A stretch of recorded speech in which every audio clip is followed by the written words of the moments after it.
আসসালামু আলাইকুম ওয়া রাহমাতুল্লাহি ওয়া বারাকাতুহু। সম্মানিত দর্শক, নিঃসন্দেহে আপনারা জানেন যে আজকের রাত হলো পবিত্র শবে বরাতের রাত। সুতরাং এই শবে বরাতের রাতে অসংখ্য আমল আছে, যে আমলগুলো আপনারা অবশ্যই করার চেষ্টা করবেন। তার মধ্যে থেকে কিছু আমল আমি আজকে আপনাদেরকে বলে দেব, যেগুলো যথেষ্ট আমল হয়ে যাবে আপনার জন্য। সুতরাং মনে রাখবেন, আজকের পবিত্র শবে বরাতের রাত, আজকের রাতে আপনারা সেহরি করে যদি রোজা রাখেন, আর রোজাগত অবস্থায় যদি দিনের বেলা আপনারা বেশি বেশি সুবহানাল্লাহ, আলহামদুলিল্লাহ, লা ইলাহা ইল্লাল্লাহ, আল্লাহু আকবার, এই তাসবিহগুলা যদি অধিক পরিমাণে পাঠ করতে পারেন, তাহলে ওলামায়ে কেরামগণ বলেছেন আপনাদের অসংখ্য গুনাহ মহান রব্বুল আলামিন ক্ষমা করবেন।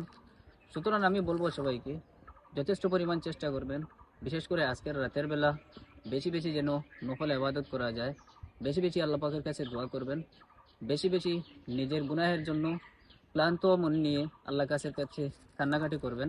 নিঃসন্দেহে আল্লাহ পাক আপনার জীবনের সকল গুনাহগুলো ক্ষমা করবেন এবং আপনার ভাগ্যটাও ভালো করবেন, এবং আপনার ভাগ্যে যত কিছু ভালো আছে সব কিছু আল্লাহ পাক লিখে দেবেন, তাতে কোনো সন্দেহ নেই।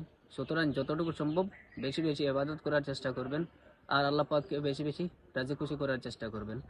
আর এই ভিডিওটা সওয়াবের নিয়তে বেশি বেশি শেয়ার করুন, যাতে করে সকলের কাছে পৌঁছে। আর আমি একজন নতুন ইউজার হিসাবে আমি যত সম্ভব শর্টে আপনাদের সাথে কথা বলার চেষ্টা করি, কারণ জানি মানুষ আমার কথাগুলো বেশি শুনবে না। তবে কথাগুলো যেগুলো আমি বলছি আপনাদেরকে, এগুলো হলো কিন্তু ইসলামিক রিলেটেড, তাই সওয়াবের নিয়তে ভিডিওটা শেয়ার করবেন। আজকের মতো এখানেই রইল। আসসালামু আলাইকুম ওয়া রাহমাতুল্লাহি ওয়া বারাকাতুহু।